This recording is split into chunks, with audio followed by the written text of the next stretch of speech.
No way did the anime adaptation of Solo Leveling skip the darkest scene of the series yet.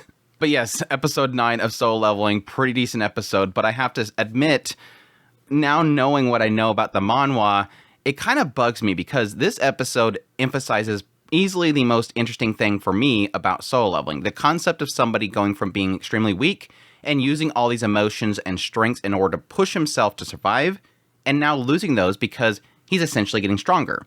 In this episode, he even admits the idea, I've lost another emotion, anger. There's no reason to be angry with people like you in the world. It's like it's a waste, basically. And yes, having this moment where he's in front of Kang, this killer, and this person literally saying, "You're me." Is that whole trope. You're me. You're a killer too. You kill lots of people. The way that you do this, you're definitely like me. And additionally, like I said, what they've skipped, and you can skip forward if you want to, if you don't like skip content, but what they skip here is after the whole fight, after Kang dies, Sung goes, look, we need to finish the dungeon and everything. I'm going to go do it myself. And he walks away from them. He walks past all the corpses down the hall to go to the boss room. Then it cuts over to the boss room and he opens the door and he's alone. So he's going in there to solo the boss. But in the manhwa, at least, that's not what happens. He literally finds one of the prisoners is playing dead. And he grabs him and picks him up and says, "Oh, we can't leave you here." And the guy's like, "Oh, great, you're going to save me, whatever. Get me out of the dungeon or whatever." He literally drags him the wrong direction. The guy's like, "Wait, no, it's that way." Sung takes him to the boss room, throws him in there, and just stands there and lets the boss, which is a bunch of goblins, by the way. It's like a goblin shaman or whatever and a bunch of little goblins. And they rip him to shreds. Which is technically to the theme of another thing they kind of skipped here, which is the question that Kang was giving them. But I'll get that in a minute. But yes, he literally just sends them out there to die. He says, "I can't bring you back out of here." Sung is trying to enact the justice that the guy originally paid Kang to do. Which, again, is another thing they skipped here, is this guy paid Kang in order to kill these 3 prisoners because they were about to get out. And yes, by going to this dungeon, they essentially reduced their sentencing. So that guy was paying Kang because he knew that they were going to be doing that with those prisoners that, yes, harmed his daughter, and his daughter, unfortunately, roped herself, and that's why he says that, "I'll never get my daughter back." Then the mother is just devastated by this and completely destroyed in the hospital and everything. So all these things lead up to these guys were horrible people, and Kang was being paid in order to take them out. And Sung, knowing this, is like, "I can't let you out. I know you're a killer. I know that you did horrible things. I can't let you out. So I'm going to throw you into this room." And again, this is a change because this is going from self-defense to Sung actively going out of his way to take somebody out. So it kind of bugs me that they actually removed that because that's a big deal, in my opinion. That is a big, massive deal that he went out of his way to construct something to take somebody out. Again, this isn't simple self-defense. So this is a massive change for Sung's character. And again, it is literally the most interesting thing that I have with Sung's character is that loss of humanity, that loss of typical barriers and limits that most people would go for justice and whatnot. Most people would say, "No, we need to take this guy back out and leave him to the justice system," which is obviously failing because this guy did this horrible stuff and he's about to get out and Kang was paid to take him out. So again, extremely interesting stuff and very surprising they skipped that stuff because I think that is, one, it was extremely brutal, but 2, and maybe that's why they decided to remove that for the adaptation because it really does show some would argue, a very nasty side of Sung, that he's willing to go beyond or past the justice system and not just self-defense, actively go out of his way to kill somebody. It is a massive thing. So, and again, technically does play into what Kang said. "You're just like me." You take joy in killing people. But yeah, the episode proper, let's get into it. But yes, opening up with them going into this dungeon. Obviously, everybody's noting that these killers, like, man, were they any different than these goblins and whatnot? But eventually they get to the splitting point. And at first I was kind of a little bit surprised that Song would be okay with Sung going on his own. But yes, technically he has proven up into the splitting point that he has gotten stronger. I mean, this isn't the guy that they had before. Kim and all them are seeing a different Sung. He's obviously gained some skills and whatnot. He's not just, because technically the last time they seen him, he was getting killed by goblins. Like, literally, he was, like, trying to take him out, and they had to save him from a goblin, and then he had to be healed up and everything. He's different. So it does make sense that they'd be okay with him going on his own, but yes, he's sensing the presence of the boss. He's going to go on his own. The Kang guy's going to go off with his guys, which seems extremely convenient, but he probably knew the layout of the dungeon beforehand. I don't know if they get a spec of the dungeon itself, but he obviously knew, so he's going off his own way. Now, on the side of Kang, now this is interesting because, again, I don't recall really any of this stuff in the anime, because I watched the anime and then I read the manhwa up to the point that we're at. And in the manhwa, it's very specific in the idea that Kang is trying to ask these guys, okay, yeah, these are pretty easy. These goblins are basically children. Key point here, and again, I don't think they ever mentioned the word children. He's saying these goblins are like children. If you give a child a weapon, they're probably not going to do much with it. These things are extremely weak. But then he kind of forms it and words it in a way of, are you guys, good with being able to kill children if they were given weapons or whatever? And the guys are like, yeah, well, sure, whatever. That's equally as easy. So what he's kind of trying to equate here is the idea of the act of them essentially killing children. Almost kind of showing that cold-bloodedness, but at the same time saying, yes, I have my story. I have my story that I'm going to give everybody, is that you were killed by 100 of these little goblins, and starts to go to kill them. On Kim's route, here's where the flagging finally comes to a head. I mentioned this in the last episode that, yes, they were flagging the hell out of Kim. They were flagging him to death. He's got children. He's telling his child that he's super strong. He'll never die. The wife is telling him to retire and everything. He had this dangerous run-in last time, and he's dedicated to keep continuing on. But that aside, yes, I do like this in a sense. Is his redemption. He's trying to push himself like, I'm a hunter. Hunters would never abandon their comrades. I can never call myself a hunter again until I apologize to Sung. And I'm going to do that after this dungeon. I swear I'm going to apologize to him. And I'm like, oh my gosh, stop it. Stop flagging yourself. Just keep pushing the flag. Now, I will admit, I was shocked that at least Sung, and I knew Johei was going to live. This is my prediction last episode, as I was saying Johei, I think, was going to live because her story hasn't rounded out. Her character story arc is that she is essentially afraid of this stuff. She's got trauma. She's trying to overcome that trauma. She's looking to Sung, who's pushing himself forward. She's trying to push herself forward. So I don't think that they've rounded out her character quite yet. Additionally, with Sung, I thought maybe he might die because they were again flagging him as being like this guy that was trying to get strong despite the fact of losing his arm. He's trying to push himself forward and all this kind of stuff. But I felt he was rounded out enough that he could possibly die. I didn't want him to die because I like Sung. But Kim, I knew for sure was going to die. And yeah, sure enough, he ends up finding the act. Now, it was funny because when I first seen him walk in on Kang, the easiest response for Kang, if he didn't want to just didn't want to have an excuse to kill everybody, Kang could literally turn and say, I was given permission. If they turn on me, I can kill them. And they tried to kill me, so I kill them. But yeah, there is an element of holding him up and then slicing off his head while the guy is literally, fleeing for help, that it's a bit much there. So it does make sense that he's not going to make an excuse. He's just going to be like, oh, this is an excuse to kill you now. But yeah, Sung arrives. They're bleeding out. We end up having the little confession by Kim that, look, I wanted to apologize to you. I did find it interesting because yes, we've had a couple scenes where Sung is extremely angry at the fact that they left him. It wasn't so much, it didn't seem like to me that it was an aspect of him being angry at them. Like he didn't hate Kim, but it felt like it was a driving force that people will betray you. Like it's more of an aspect of, rather than hatred, it's more of a understanding that people will be cowards. People will discard the weak. He discarded me because I was weak. He used me as a shield to flee because I'm weak. But yeah, here is literally clarifying that no, Sung did find them. He wants an excuse. He wants to continue to hate him. And if he dies and apologizes or whatever, he can't hate him. You have a family. Keep living. Heal him. I need to be able to hate you. But now he can't anymore because Kim apologized.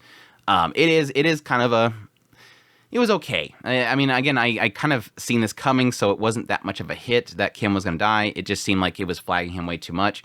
But again, it is a pretty decent kind of addition to Sung's character, that somebody that once betrayed him, somebody that once he hated, he can't no longer anymore. Is that idea that there is some people that can be redeemed.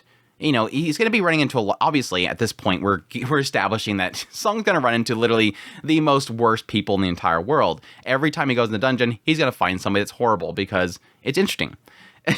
And so now he at least has that in his head, like, well, some people can be redeemed.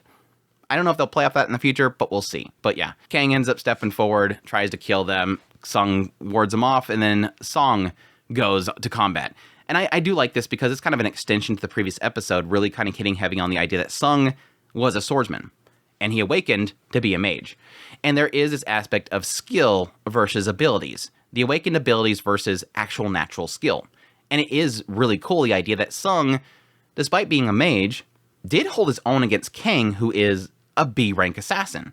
That is something absolutely incredible that I don't think they really kind of emphasize enough, but I find to be incredible in the idea that, yes, he held his own. He could have easily died to any other person picking up a sword that wasn't awakened as a swordsman would have probably died instantly against a B-rank assassin.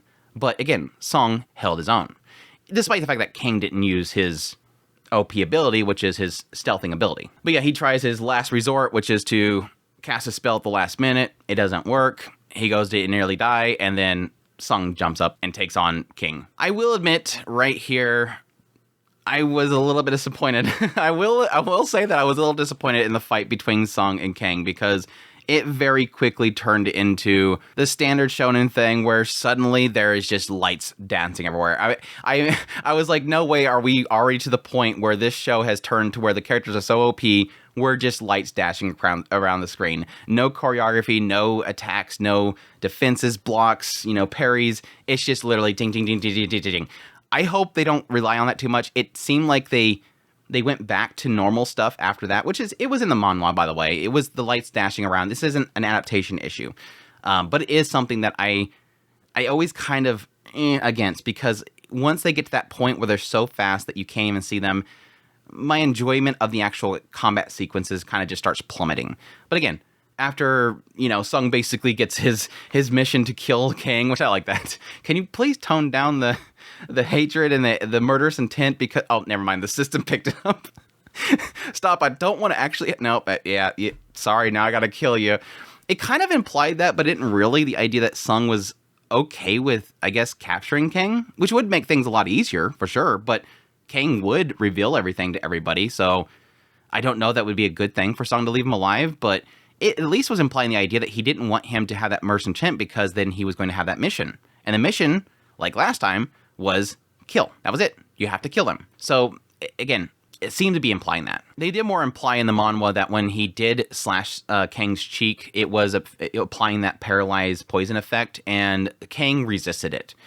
So that was kind of why later on, when he finally kind of knocked down Kang and stabbed him, he was no longer able to resist it. Suddenly the bleed effect comes in, the paralyzed effect comes in. So that was kind of an interesting little addition they had in the manhwa. Kang activates his stealth, ends up injuring him. He ends up using his full recovery in order to restore himself. Completely throws off the guy. Like, this guy's applying debuffs. He's applying healing. Who the hell are you? You gotta be an assassin. It seems like you're an assassin, but that doesn't seem right. But then, yes, we finally get to see what Sung's ability of murderous intent does to an actual person. Because he did technically, I think he used it on the Cerberus, but we don't really get a sense of what exactly it did to it. And plus it was like, I guess so high level, they didn't really do much to him.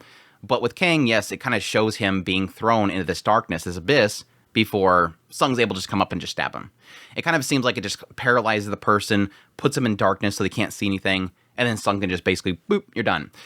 Which was very interesting, but yeah, that turns into the long conversation that Kang, again, is applying that Sung, just like him, he's killed before, you're going to kill again. But it's interesting because, yes, at some point, Kang's like, you're not going to be able to hide who you are now. Which, yes, seems to be implied at the very end of the episode. It seems like by all accounts, Wu knows that Sung did it. Or at least something happened there. And he's trying to figure out what Sung is. And Sung's like, well, if I told you that there was somebody that could keep getting stronger if they fought, what would you say? Sung tells him that basically he is a hunter that possibly can get infinitely stronger. Like, stronger with more combat. How strong do you think I can get? And he says, well, your shadow is connected to the darkness, and it can be basically limitless. But again, it was kind of implying this idea of connecting the two of them together. Like, the idea of looking into the abyss and the abyss looking back. You're going to keep getting stronger and stronger and stronger, and that's going to cause you problems, basically. Which, again, is something that they kind of imply after this whole incident, is that you're going to catch the attention of certain people. But yeah, they did drop a little bit of a hint here in saying that he got a rune stealth. Now, again, another thing the manhwa immediately mentions here is that the flavor text in this essentially implies that if he breaks this rune, he will gain his ability. So I'm thus implying that some people that Sung kills, if they have a special ability, which it implied that Kang had a very rare ability, he can possibly get those abilities. That's really kind of a dangerous area to go into because, yes, technically that does imply a benefit to killing people. Now, it did imply this entire fight that as Sung was fighting Kang, he was learning things. He was learning how to fight better. He was essentially learning the assassin abilities of Kang, his technique, how he fights and everything like that. He's learning that as he fights Kang. That's why he's getting better and better as he was fighting. And then here, again, it implies specifically these rare abilities that he can essentially get from killing certain people. In this case, with Kang, the ability to stealth. So yeah, super cool, the idea that, yes, now Sung essentially is part assassin. But yeah, he drags the guy off to the boss room, kills him, presumably kills the boss, comes back to the entrance. They imply that immediately the inspector outside of the dungeon quickly called up the boss, like, okay, this is something bad. This Kang guy from the Hunter Association's dead. These 3 prisoners are dead. This is bad. We need to call a superior. And that's when Wu comes in. Now, Wu immediately, when he arrives, yes, he does come to the conclusion that, yeah, Kang, I suspected it. He was obviously doing some shady stuff. And he even implies the idea that because of when they reported what happened, it kind of leads them not to have enough time to get in there and investigate. So obviously they did that on purpose. He's already gathering in his head that the people that were in that dungeon have come out, and yes, the way that the dungeon is now collapsing, it seems like they're trying to hide something, essentially. And yes, he quickly realizes that, yeah, this guy Song, a mage, is not going to take down Kang.